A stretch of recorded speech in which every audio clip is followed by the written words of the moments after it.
Gloria a Dios. Vamos a ponernos de pie, mis hermanos. Vamos a entrar en materia.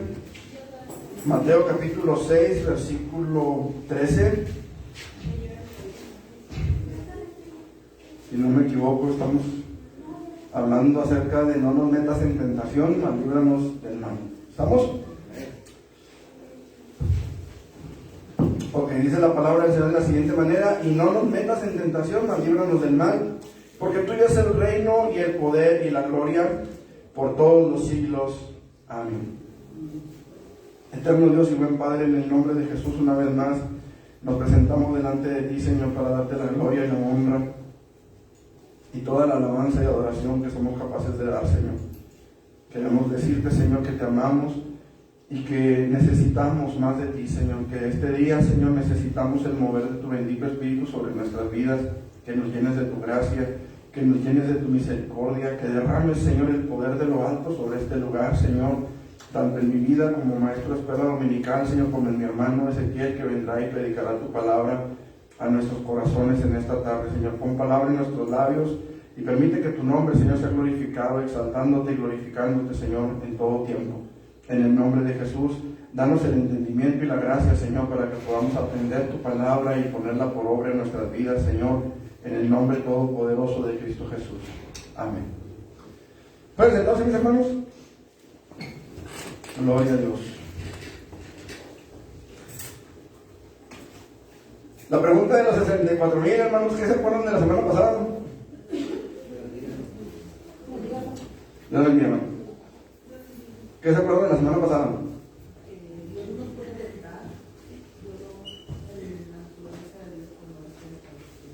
No está dentro de su naturaleza, ¿sí? La Biblia dice que Él no tienta a nadie, pero también dice que Él no puede ser tentado, ni Él tienta a nadie. Entonces no está dentro de la naturaleza de Dios el pecado, ¿sí? Ahora, les quiero preguntar esto: ¿Dios conoce el pecado, sí o no?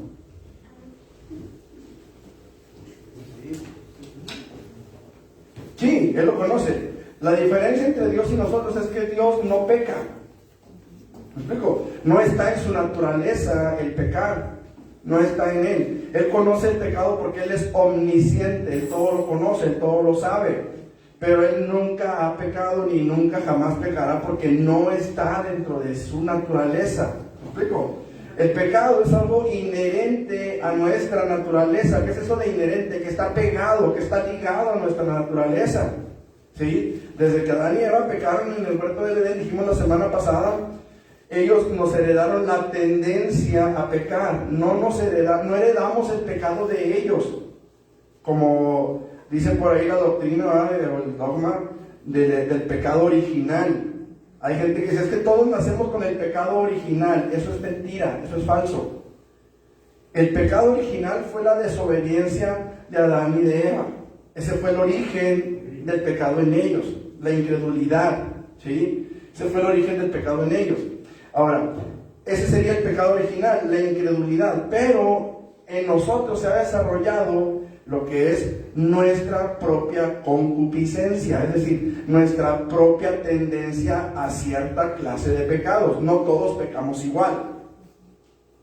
¿Sí me explico? No es lo mismo la tentación que va a venir sobre mi vida a la tentación que va a venir sobre la vida del hermano Luis Carlos, por ejemplo, o de la hermana Mayra, de mi esposa. No es igual. Quizá habrá ciertas cosas que sean parecidas en cuanto a la tentación, pero no va a ser exactamente igual.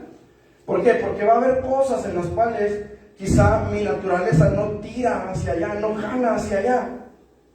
Pero habrá otras cosas que mi naturaleza va a estar más propensa a eso. ¿Sí me explico? Por ejemplo, se lo pongo de esta manera.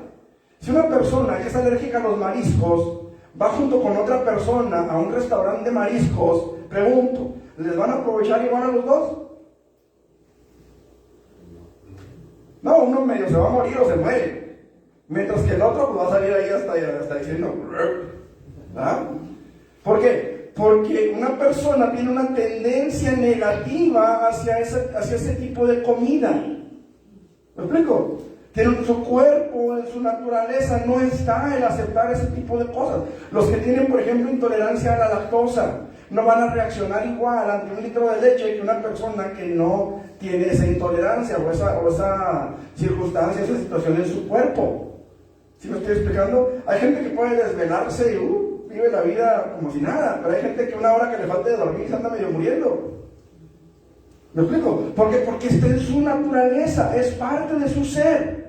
En cuestiones de pecado, hermano, nosotros tenemos que entender esta verdad. No heredamos el pecado de Adán, no heredamos el pecado de Eva, heredamos la tendencia a cierta clase de pecados. ¿Sí me explico? ¿Por qué, hermano? Porque el decir que heredamos el pecado original, el decir que todos los niños nacen con el pecado de Adán y Eva, pues es tanto como a decir que Dios es un mentiroso, porque los padres sí darán, o los hijos, mejor dicho, sí darán cuenta por los padres. No sé si me expliqué. Ezequiel dice, no darán cuenta los padres por los hijos, ni los hijos por los padres. Pero decir que nacemos con el pecado original, entonces es decir que si un bebé se muere, ¿a dónde va ese bebé? Si nació con el pecado original. No hay otra. O sea, ¿sí me estoy explicando? ¿A limbo? ¿A limbo? A limbo. Otro. Total que uno se va al baile y el otro se va a comer. Ok. ¿Sí se acuerdan más de ese baile de limbo? Ponían un palo de escoba y tenían que pasar casi de espaldas así en el piso. Bueno, el asunto es, amados hermanos, que al nosotros afirmar que un niño, que un bebé nace con el pecado original, pues prácticamente lo estamos sentenciando al infierno. Y hacemos a un lado la palabra de Jesús que dijo que el reino de los cielos es de quién. Entonces, es importante, son quizá dogmas, doctrinas equivocadas que tal vez pudiéramos nosotros pensar, bueno, pues no tienen la mayor importancia. Sin embargo, doctrinalmente vemos que sí hay una importancia fuerte en esto. ¿Por qué, hermanos? Porque prácticamente, hermanos, no solamente estamos cometiendo herejía, sino blasfemia al afirmar de una forma indirecta tal vez que Dios es mentiroso. ¿Sí me explico? Entonces tenemos que tener cuidado con todo este tipo de situaciones, hermanos. Miren, a mí como pastor me preocupa mucho la doctrina. Yo sé que hay pastores que les preocupa más quizá el evangelismo, hay otros que les preocupa más las misiones, pero a mí en lo particular, hermanos, se dice que hay tres tipos de pastores: el pastor misionero, el pastor evangelista y el pastor maestro. En lo particular, pues pienso que me encajo más en el pastor maestro, pero es algo que a mí me preocupa mucho, que a veces hay cositas, pequeños detalles, ¿se acuerdan que les he dicho detalles, que a veces, hermano, no tomamos en cuenta y sin embargo nos pueden meter en un grave problema doctrinal? Entonces tenemos que tener ese cuidado. ¿Amén? Ok, nuestra oración a Dios para que no nos metas en tentación, que dijimos que hay traducciones como la Nueva Traducción Viviente que dice, no permitas que cedamos ante la tentación, sino rescátanos del maligno. Eso lo dice la Nueva Traducción Viviente. La Biblia de Dios habla hoy, dice, no nos expongas a la tentación. O la Biblia, la palabra y la palabra hispana la traducen, no nos dejes caer en tentación y líbranos del maligno. Entonces, aquí nuestra oración, si tomamos estos pasajes o estas revisiones como fuente o como base, nuestra oración sería entonces: Señor, sosténnos en tu mano, líbranos de todo aquello que nos pueda arrastrar a cometer pecado, de todo aquello que pueda llamar la atención a nuestra carne. ¿Han visto la película El progreso del peregrino? ¿Cuántos la han visto? ¿No más? Que no se haga ver, también la han visto.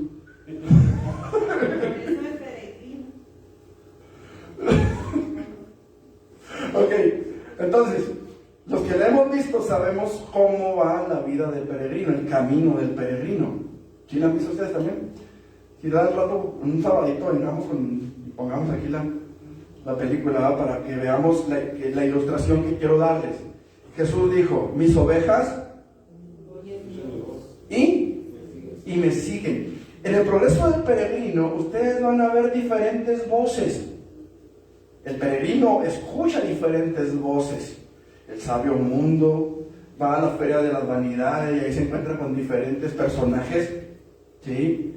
Que, no sé, Vanagloria, la señorita Vanagloria, o el señor sabio mundo, o el gigante de desesperación. Ese tipo de personajes, ¿sí? Que a través de la fábula, que se pudiera llamar a este tipo de escritura o de literatura, a través de la fábula nos enseñan que hay diferentes voces a lo largo del camino del cristiano, a lo largo del camino del creyente. Hay voces que van a estar hablando, que van a estar llamando nuestra atención. Nuestra petición a Dios debiera de ser esta: Señor, guarda mis oídos, que mis oídos no escuchen la voz de tal o cual tentación o de tal o cual situación. Líbrame, que no me arrastre al pecado. Ahora, muchas veces, hermanos, puede suceder, no sé cuántos les guste el box, por ejemplo, pero de repente me ha tocado ver comentarios que hacen de boxeadores que salen al ring con una expectativa de su oponente.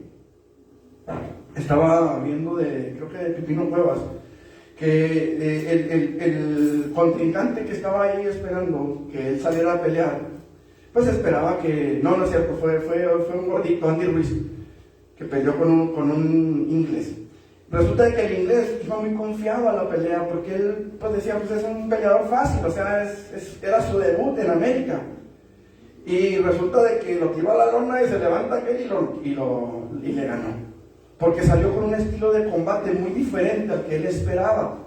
A veces, hermano, nosotros sabemos cuáles son nuestras debilidades y tratamos de cuidarnos de nuestras debilidades, y de repente, pácatelas, ya caímos en otra cosa. Porque tenemos, hermanos amados, que cuidar todos los frentes. ¿Sí me explico? Tenemos que cuidar todos los frentes. ¿Y quién es capaz de cuidar todos los frentes? El Espíritu Santo en nosotros. El Espíritu Santo en nosotros. Porque si el Espíritu Santo no está, hermanos, por mucho cuidado que tengamos, aún de lo que ya sabemos que nos arrastra, aún ahí vamos a caer. Si el Espíritu Santo no está, si el Espíritu Santo no buscamos esa dirección, esa fortaleza, esa sabiduría, hermanos amados, vamos a ser expuestos a la tentación tarde o temprano. Dios no prometió que no seríamos tentados. Él prometió darnos una salida en la tentación. Pero para que podamos ver esa salida, necesitamos al Espíritu Santo en nuestras vidas. No nos metas en tentación. Es una súplica para que Dios nos proteja, para que Dios nos guíe en situaciones y circunstancias que pueden atraernos, jalarnos a acciones impías delante de Dios. Podemos leerlo como a Jesús enseñándonos a orar para que Dios no permita que seamos tentados. Dios ciertamente nunca creará la tentación de pecar para nosotros, pero sí puede permitirla. Sí puede permitirla. Aunque sabemos que Dios es fiel para proporcionarnos una salida a la tentación, si nosotros decidimos tomar esa puerta. ¿Qué dice 1 Corintios 10:13?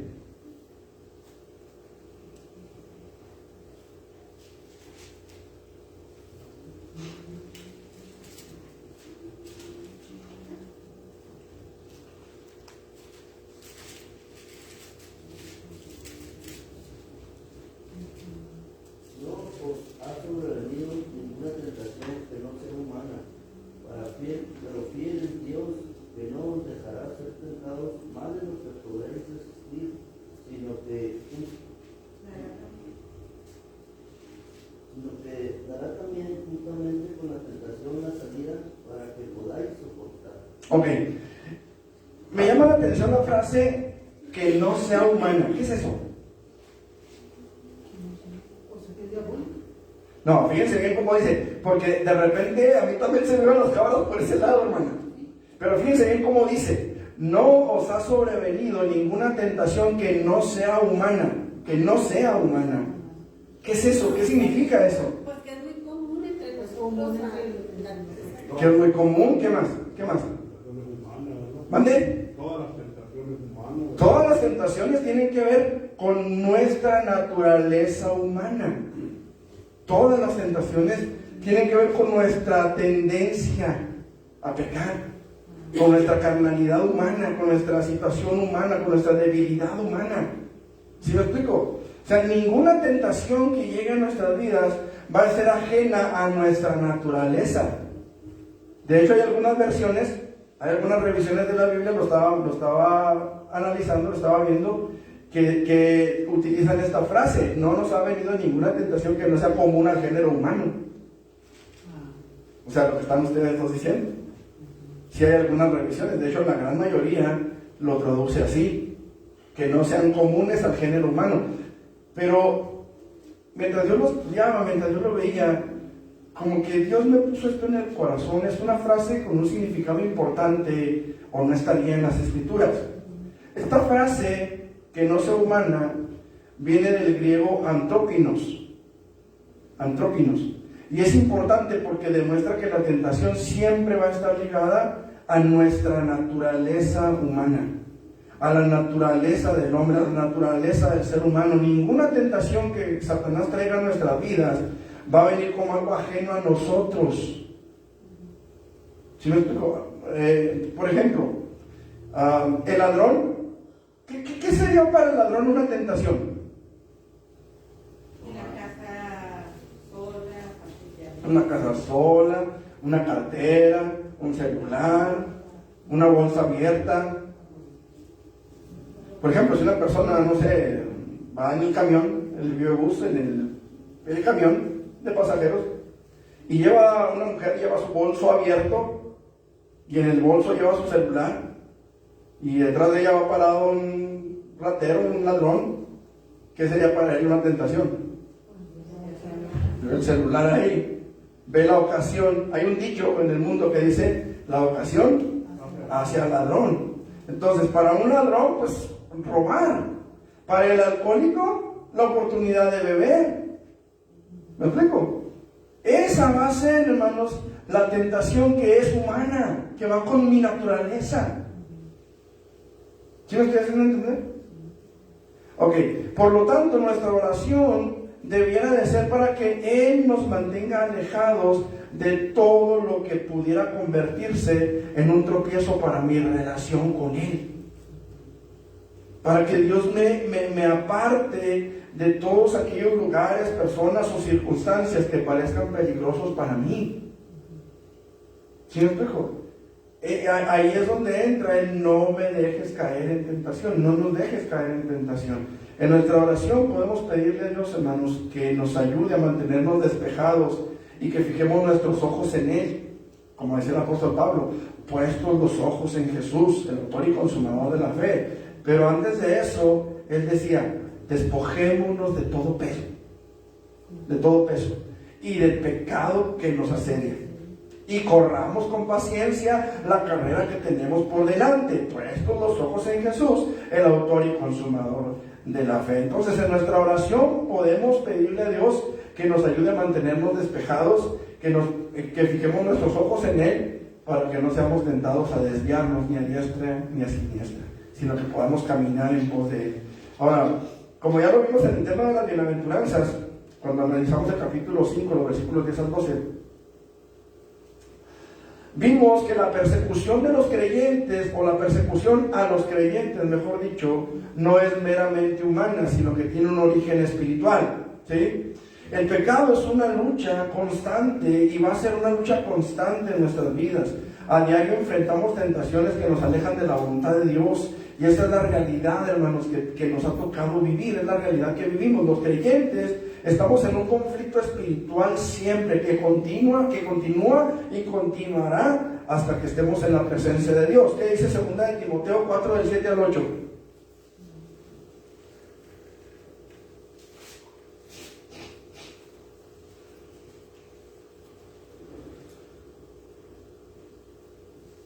¿Qué dice? 2 de Timoteo 4, del 7 al 8. He peleado en la buena batalla, he acabado la carrera, he guardado la fe. Por lo demás, me está guardada la corona de justicia, la cual me dará el Señor, pues justo en aquel día, y no solo a mí, sino también a todos los que aman su venida. Ok, dice: he peleado la la buena batalla. Para Pablo no fue sencillo, hermanos. Si leemos Romanos, creo que es en el capítulo 7, donde Pablo dice: miserable hombre de mí, ¿quién me librará de este cuerpo de muerte? Lo que quiero hacer no puedo, y lo que puedo hacer no quiero hacerlo. O sea, ¿quién me va a librar de este cuerpo de muerte? Y él dice: gracias doy a Dios por mi Señor Jesucristo. Amados hermanos, la batalla del creyente siempre va a estar en su mente y siempre va a continuar hasta el día en el que partamos a la eternidad. Ya sea que estamos arrebatados a la eternidad de esta vida a la que sigue, o que el Señor Jesucristo venga y haga sonar su trompeta y nos vamos. Pero hasta ese momento, el apóstol Pablo decía: he peleado la buena batalla. O sea, no me ha sido fácil, pero aquí estoy. He acabado la carrera. Está diciendo ahí: estoy terminando mis días, estoy terminando mi vida y he guardado mi fe. Como creí al principio, sigo creyendo ahorita. No ha sido fácil. No es la carrera de la fe, hermanos, la batalla de la fe. La batalla no es fácil porque no alcanzamos a ver a nuestro peor enemigo. No lo alcanzamos a ver. No sabemos por dónde va a atacar, no sabemos de qué manera va a atacar hasta que ya estamos en la batalla, hasta que ya estamos en la lucha. ¿Cierto o falso?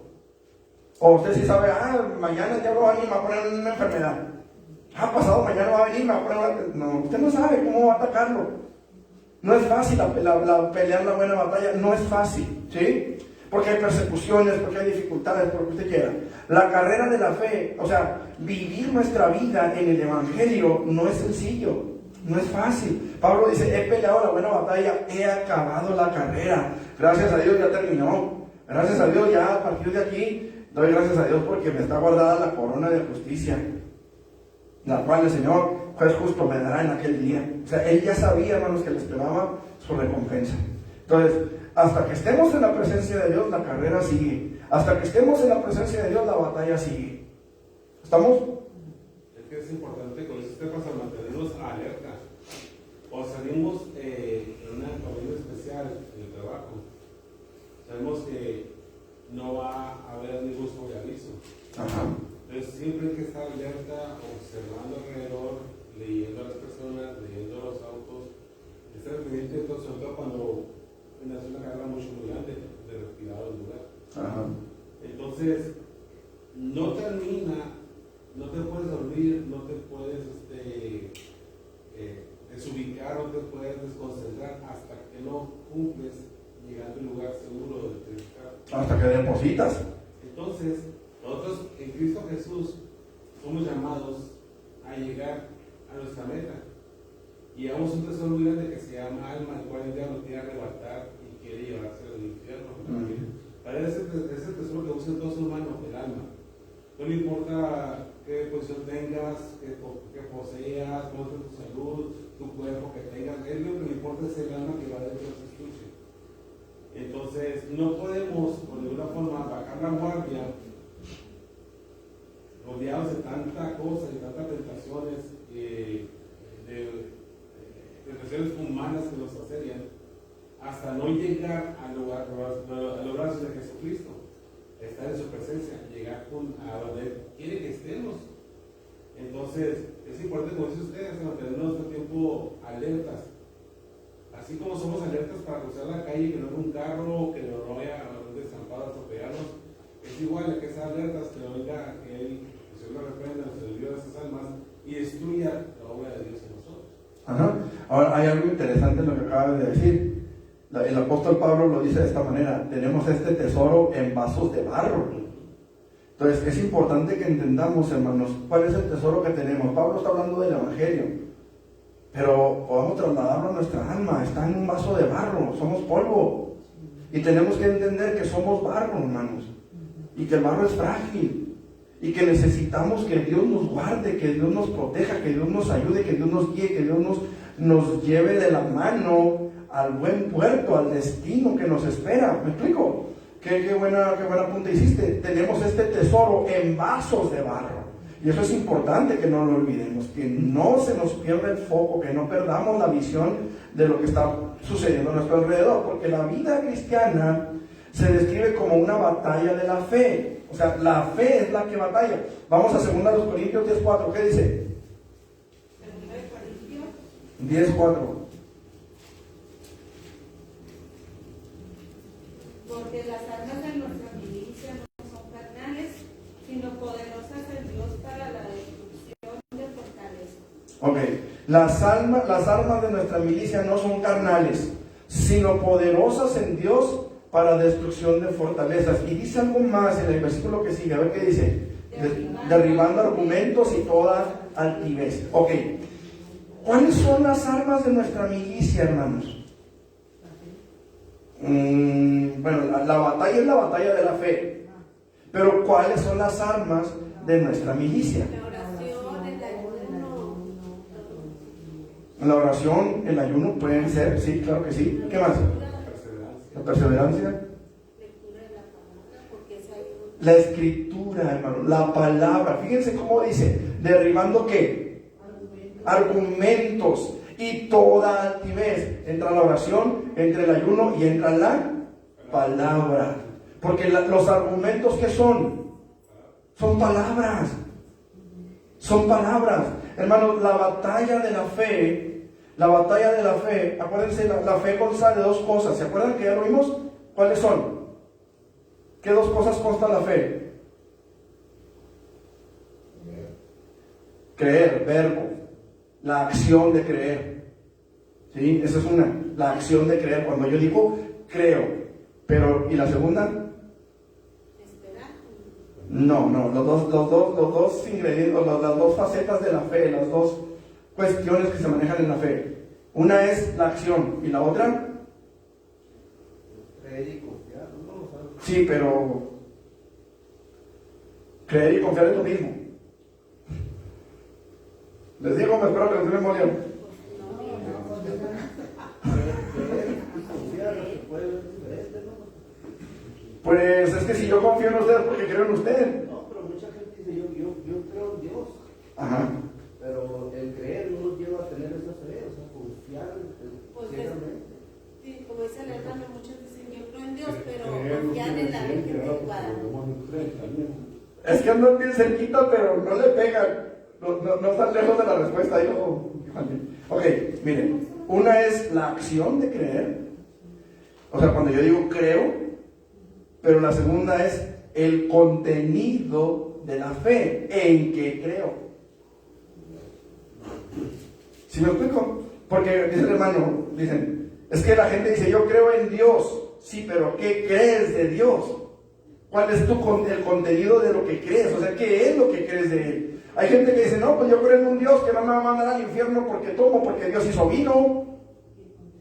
O sea, ese es el contenido de su fe.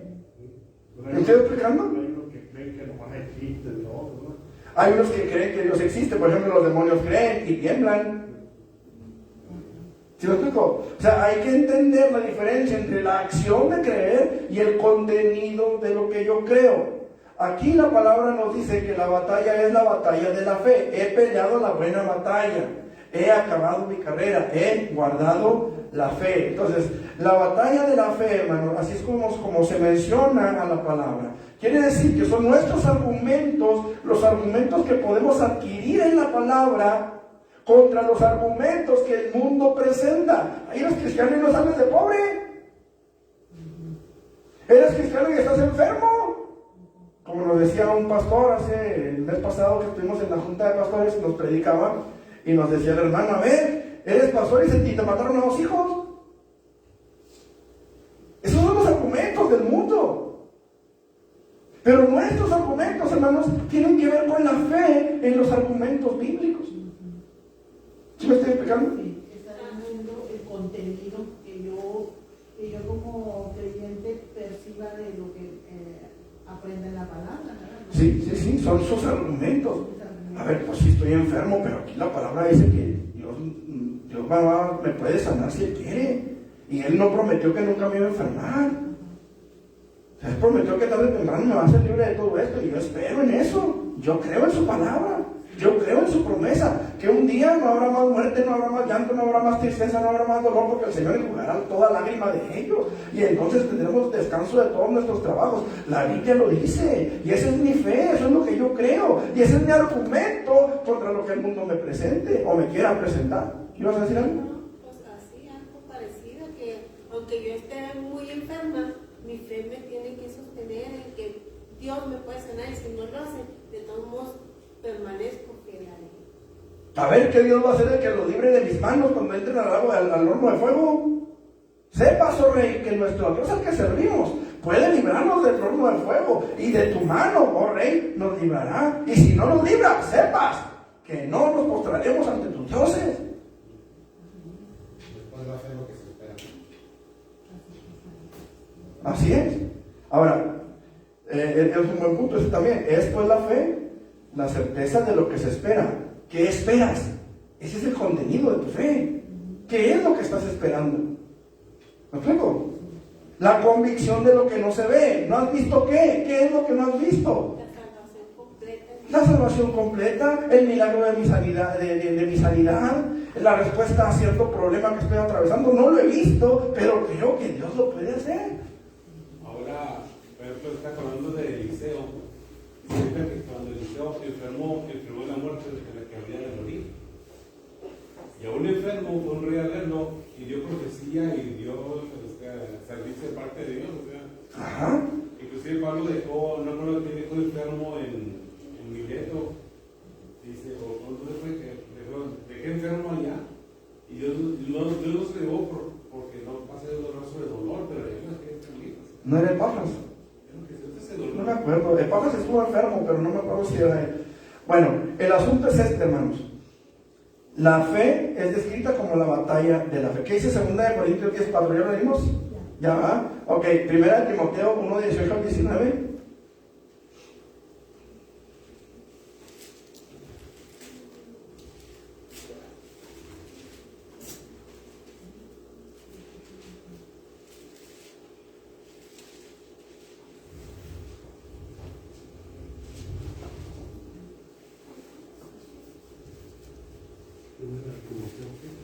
1:18 al 19.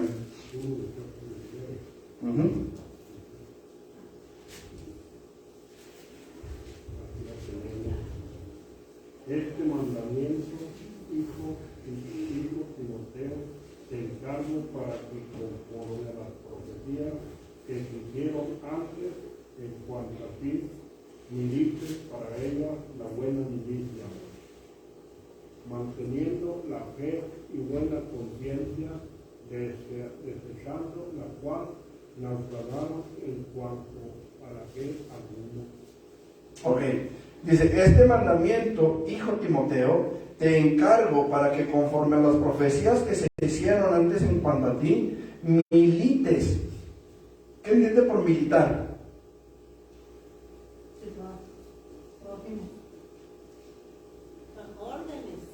Un soldado. ¿O cómo se les llaman los soldados? Que milites, dice. Que milites por ellas la buena milicia. O sea, aquí está hablando de un soldado. Que luches. ¿Sí? Que luches, que te esfuerces, que batalles, que pelees. ¿Sí? Que milites la buena milicia. Ok, ahí mismo en el versículo 6, versículo 12. A ver, espérame, no. Capítulo 6, versículo 12. 6, 12. Pelea la buena batalla de qué? De la fe. De la fe. Echa mano de la vida eterna, a la cual asimismo fuiste llamado, habiendo hecho la buena profesión delante de muchos testigos. Entonces es la batalla de la fe. Debido a que Satanás conoce nuestras debilidades y las utiliza para hacernos caer en pecado, hermanos, nos vemos en la necesidad constante de pedirle a Dios que nos libre del mal, ya que nuestra única esperanza contra Satanás y sus maquinaciones es el poder de Dios. Mire, el problema de muchos cristianos es que en algún momento de nuestras vidas dejamos de esperar en Dios y creemos que nosotros podemos hacerlo. Creemos que nosotros tenemos la capacidad moral, la capacidad espiritual, la capacidad física para salir adelante en cualquier situación que el mundo nos presente. Y no es así, hermanos. Hay gente que pudiera decir, no, yo en el momento que quiera yo dejo el alcohol, y a lo mejor sí lo deja. Pero su pecado va a seguir en él, su naturaleza pecaminosa va a seguir en él. A lo mejor ya no toma, pero sigue fumando, o sigue robando, o sigue mintiendo. El único que puede darnos un poder absoluto sobre nuestras vidas para que podamos decir no al pecado se llama Jesucristo, y es a través de su Espíritu Santo que Él nos da, no solamente para ser sus testigos, sino para vencer por medio de Él en toda situación. Que dice Hechos 1:8, pero recibiréis poder cuando haya venido sobre vosotros el Espíritu Santo, porque no nos ha dado Dios espíritu de cobardía, sino de poder, amor y dominio propio. Entonces Jesucristo mismo libró una batalla triunfante sobre Satanás. Él desarmó a los principados y a las potestades del mal. Dice Colosenses 2:15.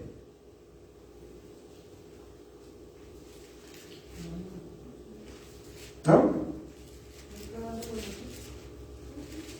Y despojando a los principados y potestades, los exhibió públicamente, triunfando sobre ellos. Colosenses 2:15.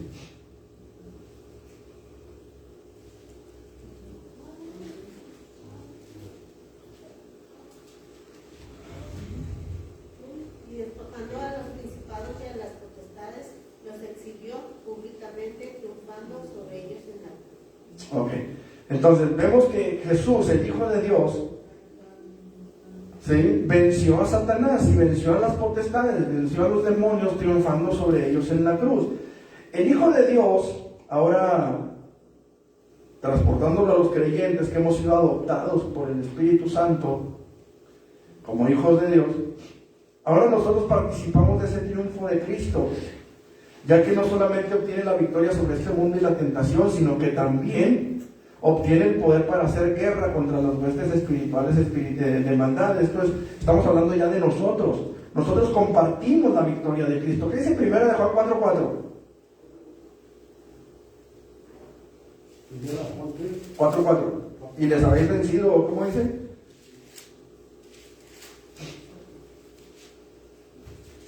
Hijitos, vosotros sois de Dios y los habéis vencido, porque mayor es el que está en vosotros que el que está en el mundo.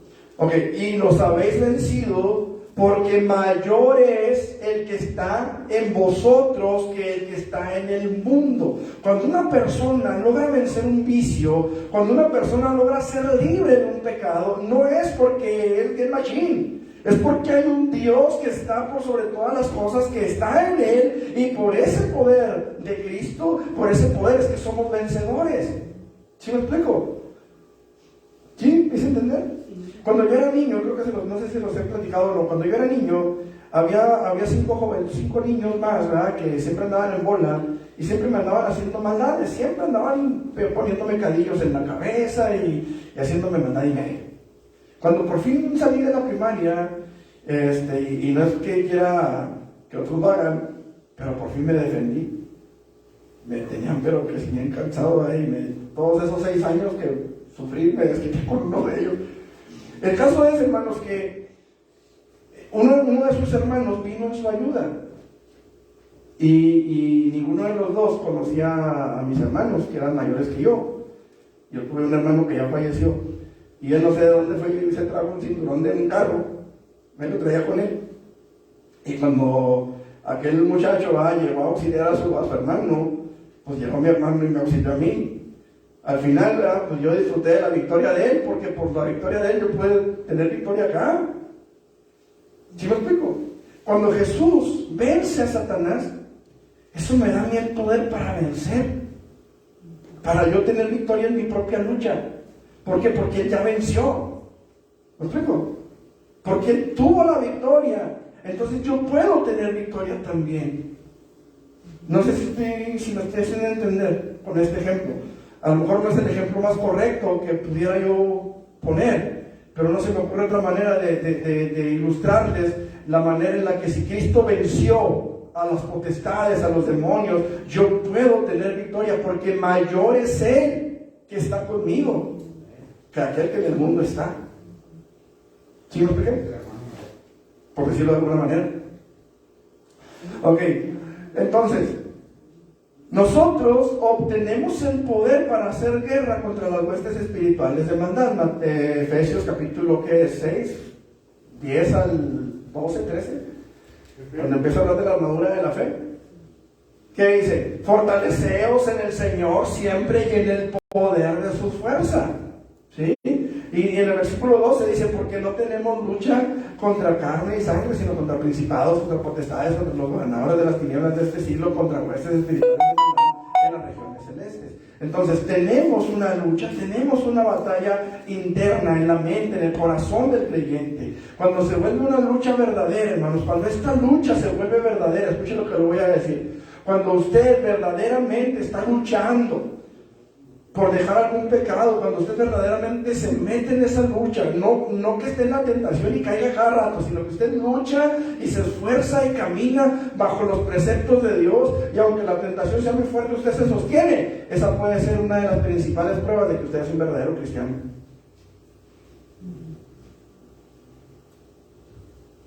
¿Sí me explico? Sí, porque se está librando la batalla. Porque está en la batalla, está en la lucha, está luchando con todo lo que puede. Como gato patas para arriba si usted quiere, pero está luchando. ¿Sí me explico? ¿Por qué? Porque esa, hermanos amados, es la realidad del Evangelio, es una lucha. Es una lucha. Allá en Urbe había una persona que varias veces me escuchó decir esta frase, ¿verdad? Que el verdadero cristianismo era una batalla, era una lucha. Y un día él me dijo, fíjese que yo nunca lo había entendido así, hasta que usted lo dijo, y es cierto, al menos en mi vida, yo lo he visto, que es una lucha, que es una batalla, que es de constantemente estar diciéndole, no. Entonces, por esto, hermanos amados, nosotros debemos entender que todos los creyentes somos el objeto especial, ¿verdad?, de la enemistad y de los malvados propósitos de Satanás. Somos el principal objeto de su enemistad, hermanos. Satanás lo trae con los creyentes. ¿Qué le hicimos? En un principio nada. Cuando empezamos a buscar a Dios, empezamos a reprenderlo, empezamos a resistirlo, empezamos a echarlo fuera. Estaba hablando de una foto que subimos al WhatsApp de Teniente. Sí. Donde está el cocodrilo en el agua. Ah, sí. Está muy buena el agua. Sí, ahora viene a mi mente, ¿verdad?, aquel pasaje de las Escrituras donde habla, creo que es Apocalipsis, no me acuerdo si es el capítulo 16, no recuerdo, que dice, ay de los hombres, de los moradores, dice, de la tierra y del mar, porque Satanás ha descendido a vosotros con gran ira, porque sabe que le queda poco tiempo. Entonces, si Satanás ha descendido a nosotros con gran ira, pues no podemos esperar nada bueno. ¿O sí? Si usted sabe que su vecino de enfrente, ¿verdad?, tiene una pistolota y la trae contra usted, pero no espere algo bueno, ¿me explico? O sea, si me estoy haciendo entender. Hace años, cuando comenzaron a matar policías aquí en Chihuahua, yo me acuerdo que iba yo en el camión ahí por la 20 y 20, donde está la antigua penitenciaría, y había un grupo de policías ahí en el parquecito que está enfrente, en la placita de ahí, y estaban tirando el chale a gusto, plática, risa, y unos hasta se doblaban así de la risa, y dije yo, llega un comando armado y se los echan todos. ¿Por qué? Porque ninguno está esperando que lleguen y lo ejecuten. ¿Cómo es como asaltan a los que asaltan? ¿No es cierto que los agarran desprevenidos siempre? Me tocó ver un asalto ahí en la tienda donde yo trabajaba, y me tocó que nos asaltaran 2 veces también. Y llegaban las personas como si nada, de así, como si nada. Al señor que asaltaron, que les comento que me tocó verlo, era un señor que iba caminando hacia su troca, iba saliendo de una tienda que estaba enfrente, donde vendían uniformes y zapatos de seguridad, Provesixa se llamaba. Iba saliendo de ahí, y por la calle, la Ortiz Mena, se paró un carro, y del carro se bajó un señor, y el señor se fue y se paró a un lado de un pino que estaba a un lado de la troca esa. Cuando ese señor se iba a subir a la camioneta, salió el del pino con una pistola a quitarle la troca. El señor quiso salir corriendo, pero lo alcanzó por otro lado y le puso la pistola enfrente. El señor no esperaba, el dueño de la troca no esperaba que le fueran a quitar la troca. Cuando yo era niño, íbamos caminando ahí por la avenida Hidalgo, en la colonia industrial, Y los que conocieron ahí la industrial como estaba antes de que arreglaran la avenida de las industrias, saben que estaba lleno de malandros ahí, lleno de cholos. Pues nos alcanzaron unos cholitos como de 30 o 40 años, a un primo mío y a mí que teníamos como 15 o 14 años. Y nos quitaron un Nintendo. Paramos un taxi, ¿va? Para que el señor nos echara la mano. Y de allá del callejón le gritaron que se meta al callejón para que sepa lo que es amor. Pues claro que el del taxi se sube al carro y no lo vemos, ¿verdad? Como 30 o 40 años tenemos parásitos. No les puedo llamar de otra forma, porque los que viven de los demás sin hacer nada, pues esos son. Entonces, una persona común y corriente no espera el ataque. ¿Me explico? Un cristiano no puede descuidarse, porque una de las ventajas principales de Satanás sobre el ser humano se debe a que sin Cristo el hombre está totalmente ignorante de sus maquinaciones.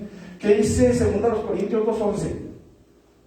Para que Satanás no gane ventaja sobre nosotros, pues no ignoramos, o algunos de ustedes sí ignoran. No ignoramos sus maquinaciones. Sabemos que sus pensamientos siempre serán pensamientos de mal y no de bien contra nosotros. O sea, sabemos, lo entendemos, lo hemos conocido, lo hemos sabido, hemos salido de su reino. Hemos salido de su poder, hemos salido de su autoridad, de ahí salimos, de ahí nos sacó el Señor. ¿O habrá alguno aquí que no? Entonces, conocemos sus maquinaciones. Nosotros no estamos ignorantes. Y esta debe de constituir una ventaja para nosotros sobre Él. El saber que Él está ahí, que sus huestes están ahí y que todo lo que buscan para nosotros es nuestro mal. Cuando nosotros lo entendemos, y en la medida que lo entendemos, en esa medida vamos a podernos proteger. Hay gente que a mí me ha dicho, es que yo no creo en la brujería para que no me dañe, para que no me alcance. ¿Quién te dijo que eso te va a esconder? ¿Quién te dijo que tu incredulidad te va a proteger? Como las avestruces, ¿no? Que se ponen y ya no pasa nada. Ajá, que dicen que ponen la cabeza en la arena, ¿verdad? Y dejan el perpote ahí. O sea, qué importante es, hermanos, que nosotros entendamos. Y que lo entendamos con claridad, hermanos. Miren, de ninguna manera, y quiero ser bien claro, de ninguna manera en este lugar queremos darle honra, gloria o majestad o poder al diablo. Para nada. El Señor lo reprenda. Pero no podemos esconder el sol con un dedo, hermanos. Y tenemos que entender que Satanás tiene poder, más que nosotros, humanamente hablando. O sea, eso lo tenemos que entender. ¿Me explico? Yo no puedo tapar el sol con un dedo y decir, no, ya Satanás está derrotado, ya puedo yo vivir mi vida como a mí me dé mi gana porque ya Satanás está vencido. No. Cansados, hermanos, de escuchar testimonios de gente llena de no sé si de vanidad o de orgullo, diciendo, no, a mí se me aparece el diablo y yo me le monto encima y le pongo una y que no sé qué tanto, y al ratito andan todos batidos en pecado. ¿Por qué? Porque descuidaron el tesoro y descuidaron el vaso de barro donde estaba ese tesoro. ¿Sí me explico? Entonces, sucede que muchos de los que hemos creído en Jesucristo de pronto parecemos olvidar que Satanás no descansa. Debemos estar conscientes entonces de los continuos esfuerzos que el enemigo hace por aventajar al creyente y alejarlo de la devoción a Dios. ¿Qué dice 1 Pedro 5:8?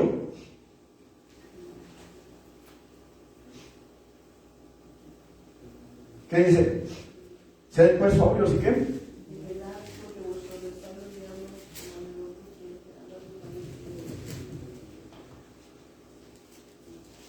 Entonces, es importante que nosotros entendamos esto. Si les he platicado del señor que fue y mató un coyote, ¿verdad? No. Sí.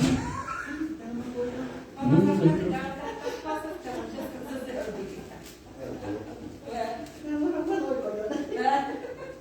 Pero resulta que era un granjero que tenía gallinas y se le estaban desapareciendo las gallinas misteriosamente. Entonces, dice el granjero, dice, bueno, hay un coyote. Y fue con el hijo y mataron al coyote. Agarraron al coyote vivo. Pero en un acto de barbarie, Agarraron al coyote, lo amarraron de las patas y lo tiraron con los caballos. Y pues el coyote dejó ahí lo dejaron tirado, ¿verdad?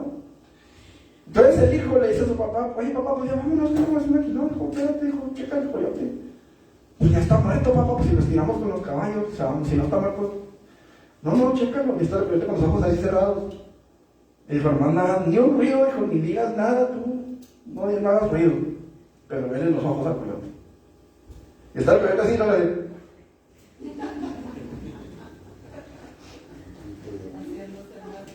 Abrió un ojo el coyote para ver si se había metido. Abrió el ojo el coyote y le dice, a ver, ¿no que estaba muerto? Entonces ya sacó el señor la pistola y le dio un balazo en la cabeza, que a ver, así que abra los ojos. A veces no entendemos que Satanás es como ese coyote, hermanos. Y está esperando que le demos la espalda para saltar sobre nosotros. El diablo, como león rugiente, anda alrededor buscando a quien devorar. Y si el creyente anda buscando, anda oliendo a carne. ¿Qué comen los leones? Misioneros y negritos, dijo el chavo, ¿ah?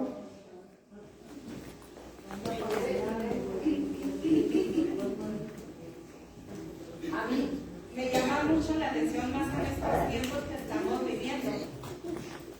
Estábamos viendo lo de Señorita Universo que estaba viendo mi hija y me llama la atención porque se juntan de todos los países. Me llamó la atención hablando de ciertas, ¿cómo se dice? Bueno, los Illuminati, masón, cosas de esas. Cómo se mandan mensajes entre ellos mismos, entre un país y el otro. Y le digo a mi esposo y a mi hija cuando estábamos viendo, miren los mensajes que se están mandando unos a otros, pero me llamó la atención el de Estados Unidos. Cuando se extiende la muchacha una capa que trae aquí la señorita que salió de Miss Universo de Estados Unidos, y pone ahí, traía escrito, bueno, lo traía en inglés, pero traducido es, si no es ahora, y lo de este lado decía, entonces ¿cuándo?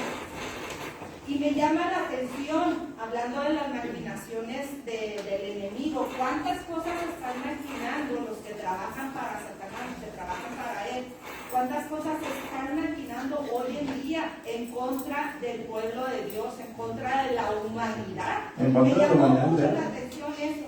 Y otros decían, tu futuro, tu elección. Me llamó mucho la atención de un país a otro. China pedía paz.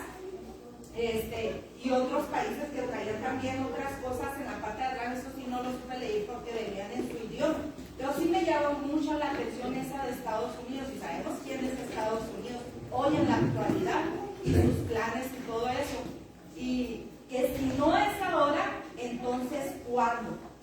Todo lo que van a hacer ahora en el 2023 no lo sabemos, pero sabemos que son maquinaciones de Satanás. Pero lo que van a hacer es lo que ya están haciendo, porque de ahí de Miss Universo, no sé si supieron que ya Miss Universo lo compró una mujer transgénero. Así es. Y ella afirma que ahora sí, ahora que van a entrar los hombres vestidos de mujer, ahora sí, Miss Universo va a estar dominado por las mujeres. Así es. Ahora que van a entrar hombres vestidos de mujer. Le digo, es una contradicción tremenda, ¿sí? Bueno, vamos a terminar con esto, hermanos, rápidamente, y la semana que entra lo volvemos a retomar para que vayan analizando esto. Después de la conversión, el poder de Satanás no termina, sino que sigue como una amenaza incesante. ¿Qué dice Lucas 22:31 y Lucas 4:13? 22:31 primero. Rápidamente, hermanos, porque nos está yendo el tiempo.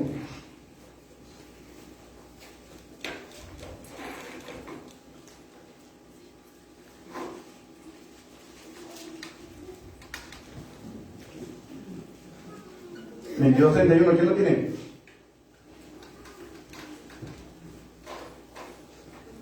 Dijo también el Señor, Simón, he aquí Satanás os ha pedido para zarandearos como a trigo. Ok, he aquí Satanás os ha pedido para zarandearos. Pregunto, ¿Simón era cristiano, sí o no? Era discípulo. Llegó a ser uno de los principales líderes de la iglesia primitiva. Era Pedro. Simón, Simón, Satanás ha pedido tu vida para zarandearla como el trigo. Entonces debemos de entender que una vez que somos salvos, el poder de Satanás no se termina ahí, hermanos. ¿Estamos? Ahora sí, Lucas 4:13. Cuando hubo acabado toda la tentación, se apartó de él por un tiempo. Por un tiempo, fíjense bien cómo dice la Biblia, la versión, la palabra hispana. Esto quiere decir, el diablo entonces terminó de poner a prueba a Jesús y se alejó de él en espera de una ocasión más propicia. O sea, ahí estaba, cuchillito de palo. Miren, hermanos, muchas veces pensamos que Jesús fue tentado nada más en el desierto y ya estuvo, pero Jesús, hermanos, acuérdense que él era 100% humano. Era 100% Dios, pero era 100% hombre. Y seguía teniendo, hermanos, esa sujeción divina hacia su persona humana. No puedo hablar de una tendencia pecaminosa porque Jesús no la tenía. Pero sí podemos hablar, hermanos, de que Él sujetó su divinidad hasta el fin. Cuando Satanás le dice, haz que estas piedras se conviertan en pan, ¿cuál hubiera sido el pecado ahí, hermanos? ¿Qué hubiera logrado Satanás con que Jesús hiciera pan de las piedras y se las comiera? Pues que le obedeciera. Lo mismo que Adán y Eva. Obedecer. Que odioso a Osadi. Pregunto, ¿Jesús tenía el poder y la autoridad para hacer de esas piedras pan, sí o no? Entonces, ¿qué ganaba Satanás? Que lo obedeciera. Engañarlo, pues, como a... Yo pienso, más allá de la obediencia, porque después le pide de adoración. Lo probó. Yo pienso que ahí lo que Satanás quería era que Jesús renunciara a su humanidad. Porque si Jesús hubiera renunciado a su humanidad, su sacrificio en la cruz no hubiera tenido valor. ¿Sí me explico? Él tenía que morir como 100% hombre en la cruz, para que nosotros pudiésemos tener en él el ejemplo de la victoria del hombre lleno del Espíritu Santo sobre Satanás. O sea, él no peleó con armas más allá de lo que nos da a nosotros para que podamos vencer. No sé si me estoy explicando. ¿Sí? Ok, la próxima semana continuamos con esto, hermanos, porque se nos está yendo el tiempo. Les invitamos a los que están en internet que no se desconecten. Ahorita a la 1 nos volvemos a conectar para la predicación de la palabra del Señor. Amén. Si pueden detener ahí la transmisión, se los agradezco mucho. Y vamos a orar, hermanos, para comenzar nuestro culto. Amén. Eterno Dios y buen Padre, en el nombre de Jesús, en esta tarde nos presentamos delante de ti, dándote a ti la gloria, la honra, la alabanza y toda la adoración, Señor. Te damos gracias por esta palabra que has hablado en nuestras vidas y te pedimos, Señor, que bendigas esta reunión que estamos por comenzar, Señor, de alabanza, de adoración a ti, que uses a nuestros hermanos en la alabanza y que uses a nuestro hermano que estará compartiendo tu palabra, Señor, en el nombre todopoderoso de Jesús. Amén. Dios bendiga, hermanos. A los que están ahí en internet, les recordamos, ahorita nos volvemos a conectar.